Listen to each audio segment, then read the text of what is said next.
এই হচ্ছে আপনাদের সিলেবাস, ন্যাশনাল ইউনিভার্সিটির taxation in Bangladesh syllabus. Income tax, first chapter, classification of income, heads of income, tax assessment and recovery, income tax authorities and value added tax. এই ছয়টা topic বা ছয়টা topic নিয়ে আমাদের এই সিলেবাসটা তৈরি করা হয়েছে। একটা রেফারেন্স বুক আছে, government of Bangladesh, the income tax ordinance 1984, government of Bangladesh publications on VAT. যদিও সিস্টেমেটিক ওয়েতে এই রিকমেন্ডেড যে বুকস গুলো আছে বাংলাদেশের যে সিলেবাসের সাথে সম্পর্কিত সেভাবে সেট আপ করা নাই। একটা রেফারেন্স বুক আপনাদের প্রয়োজন হবে। সেই রেফারেন্স বুকটাকে আমরা আপনাদেরকে দিচ্ছি। সেটা হচ্ছে professor Mohammad Waliullah, taxation in Bangladesh, এর একটা বই আপনাদের লিখেছে। সেই বইটা আপনারা রেফারেন্স বুক হিসাবে গ্রহণ করতে পারেন। পাশাপাশি ইনকাম ট্যাক্স অর্ডিন্যান্স 1984, এটা আপনাদের খুব হেল্পফুল হবে। পাশাপাশি আপনাদের government of Bangladesh publications on VAT, যেহেতু ভ্যাটের একটা চ্যাপ্টার আমাদের আছে, স্বাভাবিকভাবে এই ভ্যাটের এই টপিকটাও আপনাকে পাবলিকেশনসটা, সরকারের পাবলিকেশনসটা আপনাকে গ্রহণ করতে হবে, মানে কালেকশন করতে হবে। মূলত রেফারেন্স বুক হিসেবে আমরা ধরবো professor Mohammad Waliullah, taxation in Bangladesh, বাংলাদেশের কর ব্যবস্থা, সেটা সে লিখেছেন। সেই বইটা আপনারা পার ডে লেটেস্ট বই যেটা, সেটা আপনারা কালেকশন করে নেবেন। ওকে, তো chapter 1, introduction to income tax. তো সেখানে আমরা প্রথমে আলোচনা করব what is income. Income is the amount of money received, especially on a regular basis for work or through investment. তার মানে হচ্ছে আয় হচ্ছে রেগুলার বেসিসে কোনো কাজের বিনিময়ে যা উপার্জন করা হয়, অথবা আপনি যদি কোনো বিনিয়োগ করেন সেই বিনিয়োগ থেকে যে অর্থটা আপনি আয় করেন বা যে অ্যামাউন্ট আপনি রিসিভ বা অর্জন করেন সেটাকে আমরা ইনকাম বলেছি। তার মানে রেগুলার বেসিসে কাজ করা অথবা বিনিয়োগ থেকে আয় করা। রেগুলার বেসিসে কাজ করা মানে হচ্ছে আপনি কোথাও জব করেন, জব করলে তো মাস শেষে অবশ্যই আপনাকে কিছু পেমেন্ট করবে, সেটা আপনার মানি রিসিভ বা কিছু টাকা অর্জন করলেন, সেটাই আপনার ইনকাম। ইনকাম বৈধ এবং অবৈধ উভয়কেই আমরা এখানে অন্তর্ভুক্ত করব।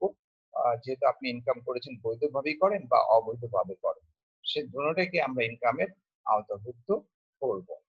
What is income tax? তাহলে ইনকাম ট্যাক্স কাকে বলে? কোন রকম প্রত্যক্ষ সুবিধা ব্যতীত ব্যক্তি বা করদাতা তার আয় থেকে বাধ্যতামূলকভাবে সরকারকে যা পে করে তাকে ইনকাম ট্যাক্স বলে। প্রত্যক্ষ কোনো সুবিধা ব্যতীত ব্যক্তি বা করদাতা তার আয় থেকে বাধ্যতামূলকভাবে সরকারকে যা পে করে তাকে ইনকাম ট্যাক্স বলে। That is called without direct benefits. Individuals are mandatory to pay money to the government for his or her income is called income tax. তবে কোন রকম ডিরেক্ট সুবিধা আপনি আশা করতে পারবেন না। ট্যাক্স কেন দিবেন? দেশের ইকোনমিক ডেভেলপমেন্টের জন্য দিবেন, সরকার দেশ পরিচালনা করছে সেই জন্য আপনি দিবেন। আপনি যে রাস্তা দিয়ে যাচ্ছেন, যে রাস্তাটা দিয়ে আপনি যাচ্ছেন, সেই রাস্তাটা তো আপনি তৈরি করেন নাই, সরকার তৈরি করেছে। সরকার কার টাকা দিয়ে করেছে? আপনার টাকা দিয়ে করেছে। সুতরাং আপনি রাস্তা দিয়ে সেই জন্য হাঁটতেছেন। যদি আপনি টাকা নাই দিতেন তাহলে এই রাস্তাঘাটও হতো না, আপনি এই দিক দিয়ে যাতায়াতও করতেন না। আপনাকে নিজের টাকায় সেই রাস্তাঘাট করতে হতো বা উন্নয়ন করতে হতো। আপনার সিকিউরিটির জন্য পুলিশ ফোর্স আছে, সোশ্যাল ফোর্স আছে, সেগুলো সরকার দেখভাল করছে আমাকে আমাকে নিরাপত্তা দেওয়ার জন্য। সুতরাং এই জন্যই আপনি বাধ্যতামূলক ভাবে দিবেন। আপনি ডিরেক্টলি বেনিফিটস না, আপনি ইনডিরেক্টলি বেনিফিটেড হচ্ছেন। শুধুমাত্র আপনি হচ্ছে না, সারা বাংলাদেশের মানুষ হচ্ছে। সেই জন্য ইনকাম ট্যাক্স হচ্ছে কোন রকম ডিরেক্ট সুবিধা ব্যতীত সরকারকে বাধ্যতামূলক ভাবে আপনার আয় থেকে যে টাকাটা পে করছেন সেটাই হচ্ছে income tax. Okay, nature of income tax. তাহলে ইনকাম ট্যাক্সের প্রকৃতি কিরকম? তার ক্ষেত্রে বলা হচ্ছে যে ইনকাম ট্যাক্সের প্রকৃতি হচ্ছে ট্যাক্স অন ইনকাম। তার মানে আপনার ইনকামের উপর ট্যাক্স। তার মানে ইনকাম হলেই আপনি ট্যাক্স পে করবেন, ইনকাম না হলে আপনি ট্যাক্স করবেন না। এটাই হচ্ছে নেচার। ঠিক আছে? সে ইনকাম কোনো ব্যক্তি করতে পারে, কোনো পার্টনারশিপ ফার্ম করতে পারে, কোনো অবিভক্ত হিন্দু ফ্যামিলি করতে পারে, কোনো কোম্পানি বা সমবায় সমিতি ইনকাম করতে পারে, লোকাল অথরিটি ইনকাম করতে পারে, তার মানে সিটি কর্পোরেশন, ইউনিয়ন পরিষদ, তারা ইনকাম করতে পারে। সেই ইনকামের উপর আপনাকে ট্যাক্স পে করতে হবে, এটাই নেচার। আপনি ইনকাম হবে ট্যাক্স দেন, ইনকাম নাই তো ট্যাক্স নাই। সেজন্য ইনকাম ট্যাক্সের একটা অন্যতম প্রকৃতি হচ্ছে এটা ইনকামের উপর ট্যাক্স পে করতে হয়। Mandatory penalty like submitted by false return. আপনার যদি কোনো বছর ইনকাম হয়, সেই ইনকামের স্টেটমেন্ট সরকারের কাছে জমা দিতে হবে, তার মানে ইনকাম ট্যাক্স অথরিটির কাছে জমা দিতে হবে যে আপনার বাংলাদেশে 2,50,000 এর মিনিমাম ইনকাম হলে, মিনিমাম এই পরিমাণ ইনকাম হলে ট্যাক্স পে করতে হবে না, এর চেয়ে বেশি হলে আপনাকে ট্যাক্স পে করতে হবে। সুতরাং আপনার এই স্টেটমেন্ট সরকারকে দেখাতে হবে। এই স্টেটমেন্ট যদি আপনি ফলস দেন, সেই স্টেটমেন্টকে বলছি রিটার্ন, রাইট? রিটার্ন বলতে স্টেটমেন্ট, ইনকামের স্টেটমেন্ট সরকারকে সাবমিট করতে হবে। সেটা যদি আপনি ফলস দেন, সেটা প্রমাণিত হয়, তাহলে আপনাকে বাধ্যতামূলকভাবে পেনাল্টি দেওয়া হবে। তাহলে ইনকাম ট্যাক্সের আরেকটা নেচার হচ্ছে আপনার ম্যান্ডেটরি পেনাল্টি দিতে হবে if you submitted a false return or statement. Okay, এটা একটা nature of income tax. Penalty through jurisdiction, আপনি যে পরিমাণ ট্যাক্স দেওয়ার কথা সেই পরিমাণ আপনি ট্যাক্স দিচ্ছেন না, তখন ইনকাম ট্যাক্স অথরিটি বা ডেপুটি কমিশনার অফ ট্যাক্সেস একটা রায় দিল যে আপনাকে এত টাকা পেনাল্টি দিতে হবে, যেহেতু আপনি মানে ইনকাম করেছেন কিন্তু আপনি ট্যাক্স দিচ্ছেন না। এরকম কিছু সিচুয়েশনে আপনাকে পেনাল্টি পে করতে হতে পারে, এটাও ইনকাম ট্যাক্সের একটা nature. Interest paid on due amount of tax, আপনার ট্যাক্স হয়েছে মনে করেন 1,00,000 টাকা, আপনি পে করেছেন 50,000 টাকা, বৈধ ইনকাম আপনার, কিন্তু আপনি পে করছেন মাত্র এই 50,000 টাকা, তাহলে বাকি 50,000 টাকা আপনার ডিউ আছে। সেই ডিউটা আপনি যদি উইদিন টাইমের মধ্যে যদি পরিশোধ না করেন, সেক্ষেত্রে আপনাকে ইন্টারেস্ট সহ ওই ডিউ অ্যামাউন্টটা পে করতে হবে। ফিস ফর অ্যাপেল, আপনার বিরুদ্ধে একটা চার্জ গঠন করা হয়েছে যে আপনি সঠিক তথ্য উপস্থাপন করছেন না। এটা যদি ইনকাম ট্যাক্স অথরিটি আপনাকে একটা চিঠি পাঠায়, তাহলে আপনিও একটা আপিল করবেন যে ঠিক আছে আমি এটার হিয়ারিং এ অংশগ্রহণ করব। ঠিক আছে, তাহলে আপিল করলে একটা ফি জমা দেন, ফি জমা দিয়ে আপনি আপিলে অংশগ্রহণ করেন, হিয়ারিং এ অংশগ্রহণ করেন। এই ফিসটাই হচ্ছে ইনকাম ট্যাক্সের আরেকটা নেচার। কথাটা বুঝতে পেরেছেন? এই হচ্ছে আমার income tax, nature of income tax, এগুলো। ওকে, ক্যারেক্টারিস্টিক্স অফ ইনকাম ট্যাক্স, এটা ট্যাক্স অন ইনকাম, তার মানে হচ্ছে কোন ব্যক্তি, সংঘ বা সমবায় সমিতি, পার্টনারশিপ বা অংশীদারি প্রতিষ্ঠান, কোম্পানি যদি কোনো আয় করে থাকেন, সে আয়ের উপর আপনাকে ট্যাক্স পে করতে হবে। এটাই হচ্ছে ইনকাম ট্যাক্সের একটা অন্যতম বৈশিষ্ট্য, আয়ের উপর ট্যাক্স। এখন আয় ব্যক্তি করতে পারে, আয় প্রতিষ্ঠান করতে পারে, আয় পার্টনারশিপ ফার্ম করতে পারে, আয় সমবায় সমিতি করতে পারে ইনকাম, সুতরাং তাদেরকে এই ট্যাক্স পে করতে হবে। এটাই হচ্ছে ইনকাম ট্যাক্সের একটা অন্যতম বৈশিষ্ট্য। নাম্বার 2 হচ্ছে ডিরেক্ট ট্যাক্স, প্রত্যক্ষ কর। তার মানে আপনাকে ডিরেক্টলি এই ইনকাম ট্যাক্স পে করতে হবে। ইনডিরেক্টলি যে ট্যাক্স গুলো পে করেন সেটা কিন্তু ভ্যাট। আপনি মোবাইল ইউজ করছেন, মোবাইল থেকে আপনাকে কিছু টাকা নিয়ে চলে যাচ্ছে, আপনার কাছ থেকে সরকার কিছু পে করছেন, সরকারকে কিছু পে করছেন, 100 টাকার মধ্যে সম্ভবত 20-21 টাকা আপনি সরকারকে পে করছেন, এটা আপনি ইনডিরেক্টলি চলে যাচ্ছে। কিন্তু আপনার ইনকাম ট্যাক্স, আপনার ইনকাম হয়েছে, সেই ইনকামের উপর ট্যাক্সটা আপনাকে ডিরেক্টলি বা প্রত্যক্ষভাবে আপনাকে পে করতে হবে। তবে ট্রেজারি চালান অথবা সোনালী ব্যাংকে চালান করে আপনাকে ট্যাক্স গুলো পে করতে হবে। আপনি 10 লাখ টাকা ইনকাম করেছেন, প্রথম 2.5 লাখ টাকার উপর 0%, তারপরে 4 লাখ টাকা, তারপরে 5 লাখ টাকা, এরকম করে যে টাকাটা মনে করেন যে 70-75 হাজার টাকা ট্যাক্স হয়েছে, সেই ট্যাক্সটা আপনি নগদ 75 হাজার টাকা সোনালী ব্যাংকের কাছে দিয়ে আসবেন বা ট্রেজারি চালান করবেন। সোনালী ব্যাংক আপনার এটা ট্রেজারি চালান করে আপনার রাজস্ব বোর্ডের কাছে চলে যাবে অটোমেটিক্যালি। তার মানে এটা আপনি ডিরেক্টলি ট্যাক্স পে করছেন।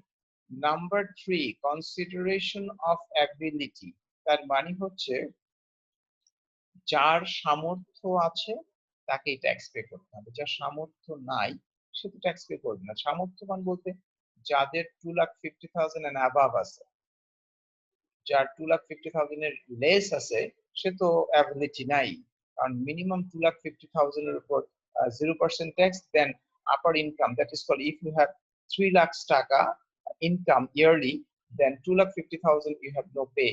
That is called tax-free income.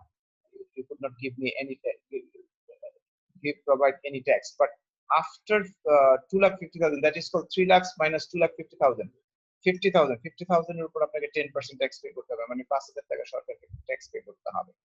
এটা হচ্ছে আপনার ইনকামের অ্যাবিলিটির উপর ট্যাক্স পে করতে হবে। অ্যাবিলিটি যার যত বেশি, তার 15 লাখ 20 লাখ টাকা ইনকাম হবে, সে সেই পরিমাণ ট্যাক্স পে করবে। ওকে, নাম্বার 4 হচ্ছে সিঙ্গেল ট্যাক্স। ট্যাক্স একবারই পে করতে হয়, একক কর, ভিন্ন ভিন্ন করের সমষ্টি নয়, এটা একক কর। তার মানে আপনার ইনকামের উপর একবারই ট্যাক্স পে করতে হবে, আর এই ইনকামের উপর আগামী বছর আর ট্যাক্স দিবেন না। তার মানে একবারই আপনার ইনকামের উপর ট্যাক্স হবে। আপনি 10 লাখ টাকা ইনকাম করেছেন, এর মধ্যে আপনি 1 লাখ টাকা ট্যাক্স দিয়েছেন। আগামী বছর 10 লাখ টাকা ইনকাম করলে 10 লাখ টাকার উপর 1 লাখ টাকা ট্যাক্স করবেন, কিন্তু এই 10 লাখ টাকা যে গত বছরের 10 লাখ টাকা যে আগামী বছর জমা আছে আপনার কাছে, এটার উপর আর কোনো ট্যাক্স হবে না, কারণ আপনি ট্যাক্স দিয়েছেন, এরপরে আর কোনো ট্যাক্স হবে না। Clear? Tax rate, tax rate সরকার নির্ধারণ করে দেয় প্রতি বছর কোন কোন লেয়ারে বা স্লেবে স্টেপে আপনাকে ট্যাক্স পে করতে হবে। বাংলাদেশের নিয়ম হচ্ছে প্রথম 2,50,000 0%, দেন 4 লাখ 10%, দেন 5 লাখ 15%, দেন 6 lakh 20%, and rest of the amount you will pay 25% tax.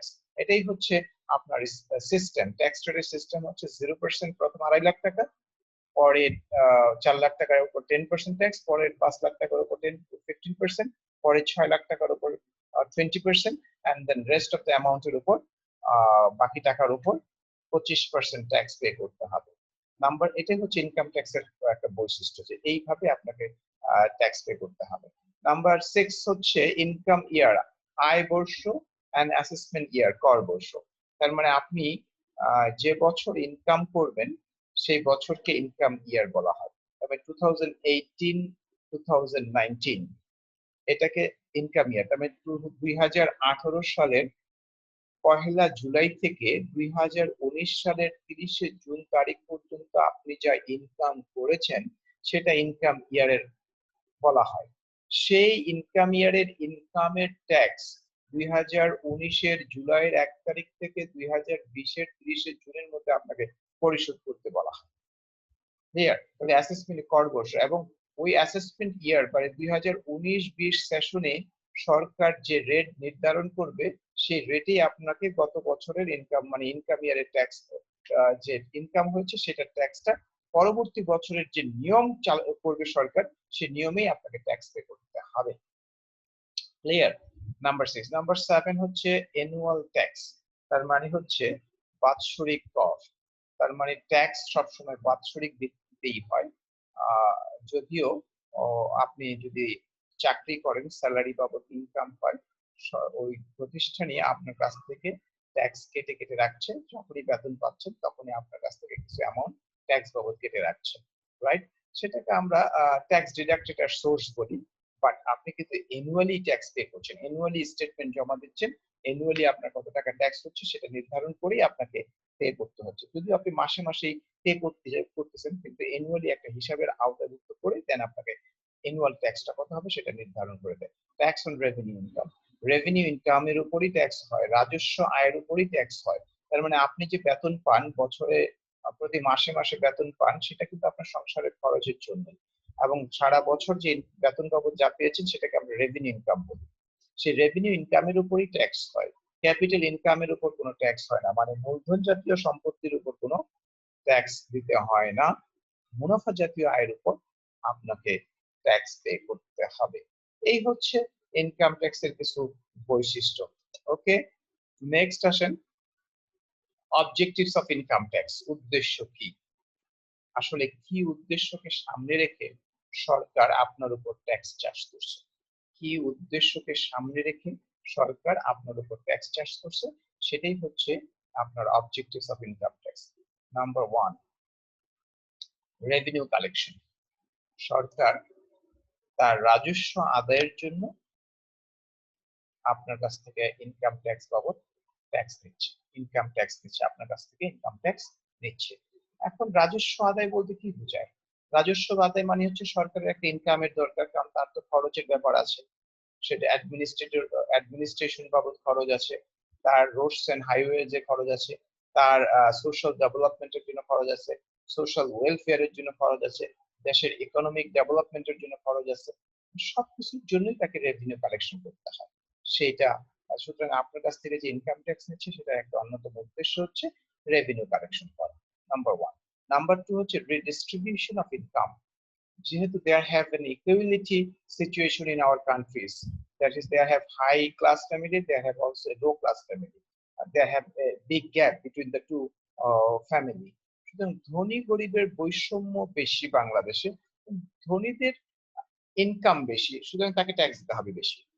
সেই ট্যাক্সের টাকা দিয়েই আপনার গরিবের কল্যাণের জন্য সরকার ব্যয় করবে, দ্যাট ইজ কল্ড ইনকামটাকে রিডিস্ট্রিবিউট করা। বড়লোকের টাকা থেকে ট্যাক্সটা বেশি নিয়ে সেটা গরিবের কাছে, গরিবের কল্যাণের কাজে বা দরিদ্র শ্রেণী বা প্রপার্টি এলিভেশনের দুয়ারে যে অবস্থান করছে তাদের জন্য ডিস্ট্রিবিউট করা। এটাকে আমরা বলছি ইনইকুয়ালিটি থেকে যতটুকু সম্ভব ইকুয়াল করার চেষ্টা করে, সেটাকে আমরা বলছি রিডিস্ট্রিবিউশন অফ ইনকাম। ইনকাম ট্যাক্সের অন্যতম উদ্দেশ্য হচ্ছে ধনীদের কাছ থেকে ইনকাম ট্যাক্স কালেকশন করে গরিবের মধ্যে ডিস্ট্রিবিউট করা কল্যাণের কাজে। ওকে, নাম্বার থ্রি, ইকোনমিক ডেভেলপমেন্ট। দেশের ইকোনমিক ডেভেলপমেন্টের ক্ষেত্রে ইকোনমিক ডেভেলপমেন্টের জন্য সর্বাধিক ভূমিকা পালন করে সরকার। দেশের ইন্ডাস্ট্রির ডেভেলপমেন্ট, ইন্ডাস্ট্রিতে ইনভেস্টমেন্টে, তারপরে আপনার ক্যাপিটাল রেইজের ক্ষেত্রে মানে মূলধন বৃদ্ধির ক্ষেত্রে, শিল্প কারখানা ক্ষেত্রে, উন্নয়নের ক্ষেত্রে, কৃষি ক্ষেত্রে, আপনার ডেভেলপমেন্টের জন্য, যেটাকে আমরা ওভারঅল ইকোনমিক ডেভেলপমেন্ট বলেছি, এগুলোর জন্যই সরকার মূলত ব্যয় করে থাকে। তাহলে ইনকাম ট্যাক্সের অন্যতম উদ্দেশ্য হচ্ছে দেশের ইকোনমিক ডেভেলপমেন্টের ভূমিকা রাখা, পাশাপাশি সোশ্যাল ডেভেলপমেন্টের ক্ষেত্রেও ভূমিকা রাখবে। নাম্বার 6 পয়েন্ট হচ্ছে সোশ্যাল, সামাজিক উন্নয়ন, সমাজের কল্যাণ করা, তারপরে সমাজের কল্যাণ করা, দেশের কল্যাণ করা, জনগণের কল্যাণ করা। এই কল্যাণমূলক কাজে সরকারকেই বিনিয়োগ করতে হয়। সুতরাং এই জন্যই সরকার জনগণের কাছ থেকে ইনকাম ট্যাক্স গুলো নিয়ে থাকে। ইনক্রিজ ইন ইনকাম, সরকারের ইনকাম যদি বাড়ে, তবে ইনকাম ট্যাক্সের আরেকটা উদ্দেশ্য হচ্ছে সরকারের ইনকাম বাড়ানো। ইনকাম যদি সরকারের বাড়ে, সরকারের সেভিংস বাড়বে, সরকারের সেভিংস যদি বাড়ে সেটা ইনভেস্টমেন্টের জায়গায় সে বেশি ইনভেস্ট করতে পারবে, ইনভেস্টমেন্ট বাড়বে, তার মানে কর্মসংস্থানের সুযোগ সৃষ্টি হবে। তার মানে সরকার তার ইনকামটাকে রেজ করার জন্য, সেভিংসটাকে বৃদ্ধি করার জন্য, ইনভেস্টমেন্টটাকে বাড়ানোর জন্য, এমপ্লয়মেন্টের অপরচুনিটি সৃষ্টি করার জন্যই, কর্মসংস্থানের সুযোগ সৃষ্টি করার জন্যই মূলত ইনকাম ট্যাক্স কালেকশন করে থাকে। এটাই হচ্ছে সরকারের আরেকটা উদ্দেশ্য। পাশাপাশি number 5, increase in public awareness, জনগণের সচেতনতা বৃদ্ধি করা। আপনার বাবা সরকারকে ট্যাক্স দেয়, কেন ট্যাক্স দেয়? তখনই কি আপনার বাবা চিন্তা করেছে যে কেন ট্যাক্স দেয়? কখনোই চিন্তা করেনি। তার মানে তাকে সচেতন হতে হবে। সরকার ট্যাক্স নিচ্ছে, ওকে, সরকার কি আমাদের কোনো সুযোগ সুবিধা দিচ্ছে কিনা, সরকার দেশের উন্নয়নে কি ভূমিকা রাখতেছে, তারপরে রাস্তাঘাট প্রপারলি হচ্ছে কিনা, মেরামত করছে কিনা, বৃষ্টির সময় যে পানি ঢাকা শহর ছেয়ে যায় সেটার ব্যাপারে সরকার কি ভূমিকা রাখছে, এগুলো হচ্ছে অ্যাওয়ারনেস। সুতরাং আমি ট্যাক্স পে করছি, কিন্তু আমার এই টাকা কোথায় কোথায় ব্যয় করছে সে ব্যাপারে যদি আমি সচেতন না হই তাহলে তো হবে না। সেজন্য ইনকাম ট্যাক্সের আরেকটা অন্যতম উদ্দেশ্য হচ্ছে পাবলিক অ্যাওয়ারনেস বৃদ্ধি করা। আমার টাকা নিয়ে আমার সন্তান যদি উল্টাপাল্টা খরচ করে, স্বাভাবিকভাবে আমি জিজ্ঞেস করব, কেন তুমি কোন খাতে খরচ করলে, কেন এটা খরচ করলে? তার মানে আমি অ্যাওয়ার যদি না হই তাহলে সরকার বা আমার সন্তান বিপদ হয়ে যাবে। সেজন্য আমাকে অ্যাওয়ার হতে হবে। ইনকাম ট্যাক্স যেটা আমি দিচ্ছি, সুতরাং দেশের কল্যাণে সরকার কি কাজে ব্যয় করছে সেই বিষয়টাও আমার পাশাপাশি জানা উচিত। এটা হচ্ছে আমার আরেকটা অন্যতম উদ্দেশ্য হওয়া উচিত ইনকাম ট্যাক্সের। Okay, scope of income tax law. Income tax law মানে আয়কর আইনের আওতা কতটুকু? তার মানে আমি যেহেতু ট্যাক্স দিচ্ছি, সে একটা ট্যাক্স কিসের ভিত্তিতে দিচ্ছি, কেন আমি দিচ্ছি? নিশ্চয়ই সরকার কিছু আইন করেছে যে বাংলাদেশে যদি আপনি থাকেন তাহলে বাংলাদেশে আপনাকে ট্যাক্স পে করতে হবে, কারণ দেশের ইকোনমিকে ভূমিকা রাখতে পারবে। আপনি তো এককভাবে পারবেন না। আমাকে টাকা দেন, আমি রাখি, আমি দেশের ইকোনমিতে ভূমিকা রাখি। তখনই সমষ্টিগতভাবে জনগণের কাছ থেকে টাকাগুলো নিয়ে সরকার দেশটাকে চালাচ্ছে, দেশের ইকোনমিক ডেভেলপমেন্টে বা সোশ্যাল ডেভেলপমেন্টে ভূমিকা রাখছে, রাইট? তাহলে কিসের ভিত্তিতে সরকার ট্যাক্স দিচ্ছে? নিশ্চয়ই কোনো একটা আইন সে তৈরি করেছে যে আপনাকে এইভাবে ট্যাক্স গুলো পে করতে হবে। তাহলে সেই ইনকাম ট্যাক্স এর ল এর আওতাটা কতটুকু? Number one, income tax ordinance 1984, 1984 সালে সরকার আয়কর অধ্যাদেশ জারি করেন। সেই আয়কর অধ্যাদেশে যে বলা হয়েছে যে সরকারকে জনগণ কিভাবে ট্যাক্স দিবে, সে যে বেতন পাচ্ছে সে বেতনের কতটুকু উপর ট্যাক্স দিবে, কতটুকু নন এসেসেবল মানে অকরধার্য ট্যাক্স দিতে হবে না। তাহলে স্যালারির একটা পার্ট কিভাবে সেকশন 21-এ আপনারা দেখতে পাবেন। আমরা নেক্সট যখন আমরা স্যালারির উপর আলোচনা করবো 21 সেকশন 84-এ 1984 ইনকাম ট্যাক্স অর্ডিন্যান্স 1984-এ 21 সেকশনে লেখা আছে যে কিভাবে সরকার স্যালারির উপর ট্যাক্সটা নেবে। আপনার হাউস প্রপার্টি আছে, বাড়ি আছে, বাড়ি ভাড়া দিয়েছেন, সেখান থেকে আপনি ইনকাম করছেন, ওই বাড়ির উপর কিভাবে আপনি ট্যাক্সটা চার্জ করবেন। কৃষি সেক্টরে আপনার কৃষি জমি আছে, সেখান থেকে ফসল হয়, বিক্রি করেন, সেখান থেকে আপনার একটা ইনকাম হয়, সেখান থেকে সরকার কিভাবে ট্যাক্স দেবে। তার মানে এই যাবতীয় বিষয়গুলো ইনকাম ট্যাক্স অর্ডিন্যান্স 1984 ডিটেইল দেওয়া আছে। সেই নিয়ম অনুযায়ী আপনাকে ট্যাক্স পে করতে হবে। এটাই হচ্ছে ইনকাম ট্যাক্স ল এর স্কোপ। ফাইন্যান্স অ্যাক্ট প্রতি বছর ইনকাম ট্যাক্সের কিছু নিয়ম চেঞ্জ করে। জাতীয় সংসদ থেকে সংসদে জুন মাসের 2-3 তারিখ বা 4 তারিখের দিকে একটা বাজেট পেশ করে। সেই বাজেটে কোন কোন সেক্টরে কত পার্সেন্ট ট্যাক্স দিতে হবে, কোন প্রোডাক্টের উপর কত পার্সেন্ট কি হবে, আপনার ইনকামের উপর কিভাবে ট্যাক্স হবে, স্যালারির উপর কিভাবে ট্যাক্স, এগুলো কিছু নতুন নিয়ম প্রতি বছর তারা চালু করে। সেটাও ইনকাম ট্যাক্স ল এর আওতাভুক্ত। ফাইন্যান্স অ্যাক্ট হচ্ছে এটা directed by the national assembly, law introduced by the national assembly. জাতীয় সংসদ থেকে সেই নিয়ম কিছু প্রতি বছরই কিছু নিয়ম তৈরি করে, সেই নিয়মটা আমাকে ফলো করতে হবে ইনকাম ট্যাক্স এর ক্ষেত্রে। দেন নাম্বার 3, ইনকাম ট্যাক্স কেস ল। কিছু ইনকাম ট্যাক্সের কিছু কেস বা মামলা মোকদ্দমা আছে, সেই মামলায় কিছু ল এর কথা সেট করা আছে। সেই লটাও ইনকাম ট্যাক্সের আওতার মধ্যে পড়ে। সেই ল রায় হয়েছে যে এই কারণে বা বিদেশে চলে যেতে গেলে আপনার ইনকাম, দেশের ভিতরে যে ইনকাম করেছেন এখনই নগদ ট্যাক্স দিয়ে আপনি বিদেশ যেতে পারবেন। তার মানে একটা ল, মামলায় কিছু ল টো সেট আপ করা আছে, সেই ল এর ভিত্তিতে আপনাকে ইনকাম ট্যাক্স পে করতে হবে। এটাও ইনকাম ট্যাক্স এর ল এর আওতাভুক্ত হবে। Circular and instruction, national board of revenue, জাতীয় রাজস্ব বোর্ড, প্রতি বছরই কিছু সার্কুলার, কিছু বিজ্ঞপ্তি দেয়, কিছু নির্দেশনা দেয়, আর কিছু নতুন নতুন নিয়ম তারা বলে দেয়। সেই নিয়ম অনুযায়ী আপনাকে ট্যাক্স পে করতে হবে। মানে নতুন নিয়ম আপনাকে ওই বছর থেকে চালু করা হয়েছে, সেই অনুযায়ী আপনাকে ট্যাক্সের আওতাভুক্ত করতে হবে। সুতরাং সার্কুলেশন আর ইনস্ট্রাকশনও ইনকাম ট্যাক্স ল এর একটা স্কোপ বা আওতার মধ্যে পড়ে। ঠিক আছে, scope of income tax law. Then আপনি কি সবাই বুঝতেছেন জিনিসগুলো? আসলে আমরা ইনকাম ট্যাক্স এর ব্যাপারগুলোকে এখানে উপস্থাপন করছি। ইন্ট্রোডাকশন স্টেজে আপনাকে এই বিষয়গুলো রাখতে হবে। আমি প্রত্যেকটাই এখানে কোশ্চেন হিসাবেই সেট আপ করছি আপনাদের সামনে। স্কোপ একটা কোশ্চেন 4 মার্কসের, আপনি দেখতে পাচ্ছেন characteristics of income tax, then what is income বা হোয়াট ইজ ইনকাম ট্যাক্স। এগুলো হচ্ছে কোশ্চেনের প্যাটার্ন ধরেই কিন্তু আমি আপনাদের সাথে আলোচনা করছি, সেভাবেই কিন্তু আপনাকে অ্যানালাইসিসের মধ্যে চলতে হবে। ঠিক আছে, আপনাকে এটা বুঝতে হবে। Next, rule of income tax law in the social economic development of Bangladesh. আয়কর আইনের ভূমিকা দেশের সামাজিক এবং অর্থনৈতিক উন্নয়নের ক্ষেত্রে। Clear? Role of income tax law in the social and economic development of Bangladesh. বাংলাদেশের আর্থ সামাজিক উন্নয়নে ইনকাম ট্যাক্স ল এর ভূমিকা কি? অবশ্যই বাংলাদেশ সরকার যে লটা ডেভেলপ করেছে ইনকাম ট্যাক্স এর ল, সেটা দেশের ইকোনমিক ডেভেলপমেন্ট, সোশ্যাল ডেভেলপমেন্টে গুরুত্ব বহন করে, এটা অস্বীকার করার কোনো স্কোপ নাই। সেটা কিভাবে আমরা আমরা সিরিয়ালি একটা করে আলোচনা করছি, আপনারা বুঝতে পারবেন। Number 1, tax holiday on industry. Tax holiday মানে হচ্ছে কর অবকাশ অন ইন্ডাস্ট্রি, শিল্পের কর অবকাশ।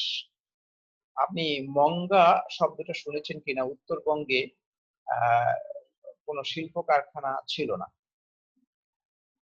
তো সেখানে শুধুমাত্র ধান বা কৃষি সেক্টরটাই ছিল। কোনো বছর যদি খরা হয়, সেক্ষেত্রে তাদের জীবন জীবিকা চলাটা খুব ডিফিকাল্ট হয়ে যায়। তো সরকার বলেছে যে ওই সকল জায়গায় যদি কোনো শিল্প প্রতিষ্ঠান কেউ চালু করে, সেক্ষেত্রে তাকে 7 থেকে 10 বছর পর্যন্ত কর অবকাশ পাবে। কর অবকাশ বলতে বোঝানো হচ্ছে যে আপনার ওই 7-8 বছর 10 বছর যে প্রফিট হবে, সে প্রফিটের উপর কোনো ট্যাক্স হবে না। তার মানে কি?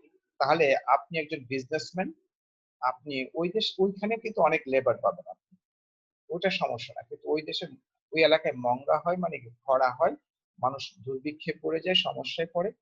সরকার একটা নতুন আইন করে দিল শিল্প কারখানা প্রতিষ্ঠার ক্ষেত্রে, যে ওই সকল এরিয়াতে বা যে সকল এলাকা গরিব এলাকা, সে সকল এলাকায় যদি আপনার শিল্প কারখানা আপনি চালু করেন বা স্টাবলিশ করেন, তাহলে আপনি 7 থেকে 10 বছর পর্যন্ত প্রফিটের উপর কোনো ট্যাক্স আপনাকে দিতে হবে না।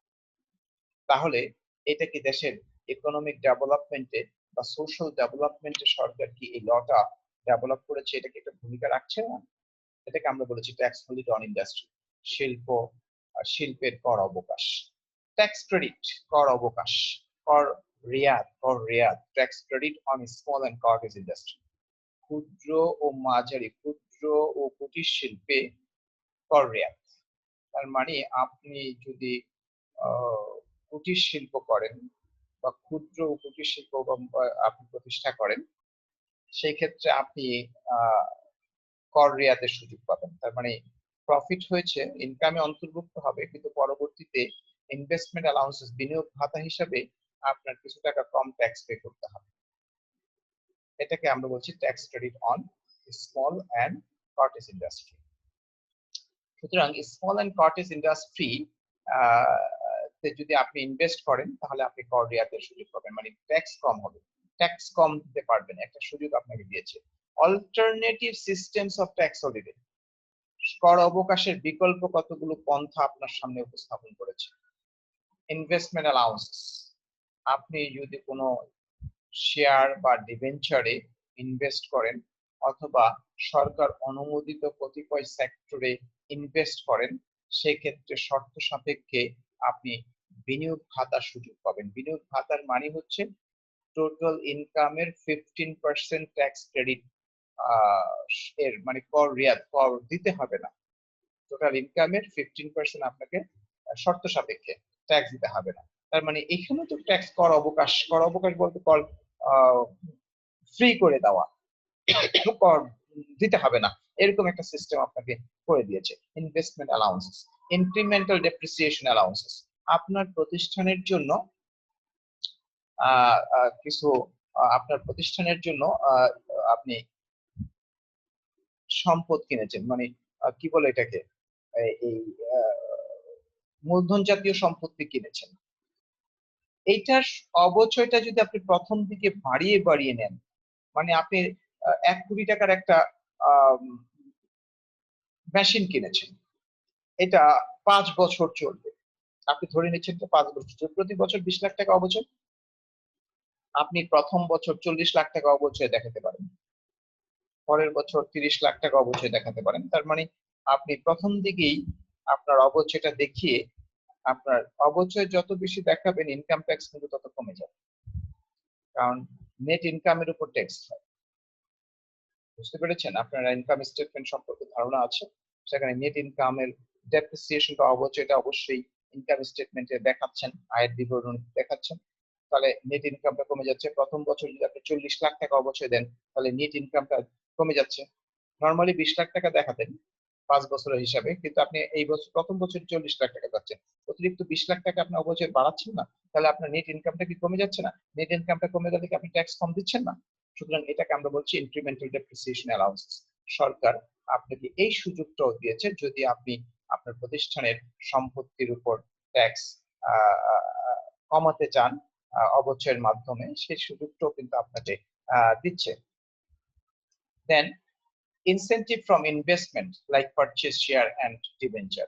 শেয়ার এবং ডিবেঞ্চার যদি আপনি ক্রয় করেন, সেক্ষেত্রেও আপনি ইনভেস্টমেন্টের ক্ষেত্রে ইনসেন্টিভ পাবেন। এটা আপনার সরকার ল হিসাবে সেট করেছে যে আপনি যদি পারচেস করেন শেয়ার বা ডিবেঞ্চারে, আপনি যদি বিনিয়োগ করেন, মিউচুয়াল ফান্ডে যদি আপনি বিনিয়োগ করেন, আপনি যদি ডিপিএস এর করেন, আপনি যদি ইন্স্যুরেন্স প্রিমিয়াম, ডিপিএস মানে ডিপোজিট পেনশন স্কিম, যেটা মাসে মাসে ব্যাংকে টাকা জমা রাখা 10 বছর মেয়াদি, সেখানে জমা রাখলেও আপনি ইনভেস্টমেন্ট অ্যালাউন্স, আপনি যদি ল্যাপটপ ক্রয় করেন, আপনি যদি ডেস্কটপ ক্রয় করেন, সেক্ষেত্রে আপনি ইনভেস্টমেন্টের সুযোগ পাবেন, ইনসেন্টিভের সুযোগ পাবেন। সেগুলো আপনাকে ইনকাম ট্যাক্স ল এর এই সেক্টরে আপনাকে দেওয়া আছে। দেন সায়েন্টিফিক রিসার্চ অ্যালাউন্সেস, আপনার প্রতিষ্ঠান গবেষণার বৈজ্ঞানিক গবেষণার বাবদ কিছু খরচ করতে যাচ্ছে, সুতরাং সরকার এই সায়েন্টিফিক রিসার্চের জন্য কিছু টাকা যদি আপনি খরচ করেন, সেটাও ইনভেস্টমেন্ট অ্যালাউন্স, মানে সেক্ষেত্রেও আপনাকে ট্যাক্স ক্রেডিটের সুযোগ করে দিচ্ছে। আপনি ট্যাক্স কম দেন, কারণ আপনি রিসার্চ করার মানে হচ্ছে you innovate new items to the customer, for the customer, and also developing the economy. তার মানে আপনি নতুন নতুন রিসার্চ করে নতুন নতুন প্রোডাক্ট ডেভেলপ করবেন, এটা আপনার দেশের ইকোনমিতে ভূমিকা রাখবে। সেক্ষেত্রে আপনি এই সায়েন্টিফিক এই রিসার্চ এর জন্য আপনি কিছু বিনিয়োগের সুযোগ পাবেন। ইনকাম ট্যাক্স ল এর ক্ষেত্রে আপনাকে এই ভূমিকাটা এই সুযোগটা করে দিচ্ছে। Tax exemption on donation to prime minister's and president জাকাত এন্ড রিলিফ ফান্ড। প্রধানমন্ত্রী এবং রাষ্ট্রপতির জাকাত এবং রিলিফ ফান্ড, ত্রাণ তহবিলে যদি আপনি ডোনেট করেন, দান করেন, সেক্ষেত্রে কর অবকাশ বা কর মওকুফের আপনি সুযোগ পাবেন। সুতরাং সরকার এই যে ল গুলো করেছে, এই ল করে আপনার আপনার কিছু উন্নয়ন, আপনার কিছু ডেভেলপ, ইকোনমিক ডেভেলপমেন্ট বা সোশ্যাল ডেভেলপমেন্টে সরকার বিভিন্নভাবে ভূমিকা রেখে যাচ্ছে। ওকে, নেক্সট হচ্ছে কোশ্চেনস অফ দিস চ্যাপ্টার। এই চ্যাপ্টারের কি কি কোশ্চেন আছে? এখানে আসলে পার্ট বি, সি সেই ক্যাটাগরির কোশ্চেন, 10 মার্কসের কোশ্চেন আসলে তেমন নাই। 4 মার্কসের কোশ্চেন আছে, আর 1 মার্কসের কোশ্চেন গুলো আপনারা এই পার্ট এ বই যখন কিনবেন, পার্ট এ তে আপনি দেখবেন কিছু কোশ্চেন আছে, সেই কোশ্চেন গুলো আপনারা সেখান থেকে কালেকশন করে নেবেন। আর আমি কিছু এই চ্যাপ্টারের কোশ্চেন দিচ্ছি। What is income tax?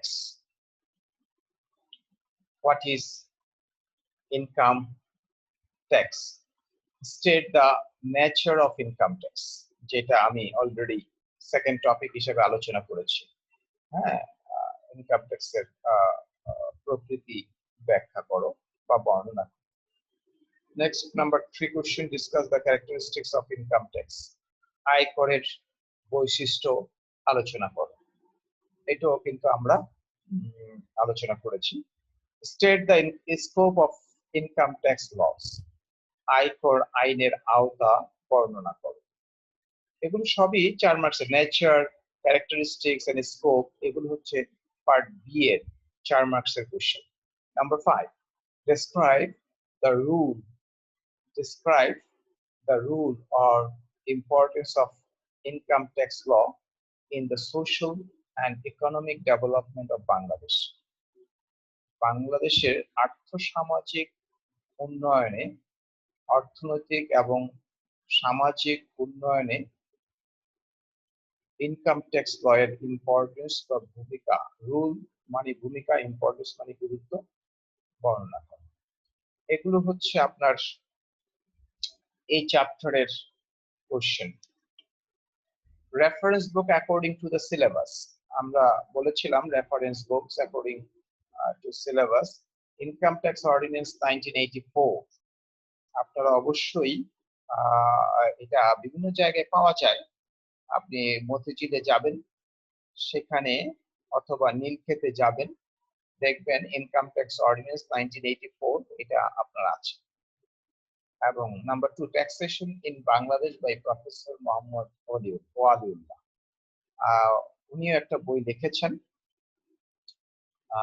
এটা মূলত বাংলাদেশের যে সিলেবাস, বাংলাদেশের অবস্থান থেকে যে সিলেবাস, সেই সিলেবাস অনুযায়ী আপনাকে এটা তৈরি করা।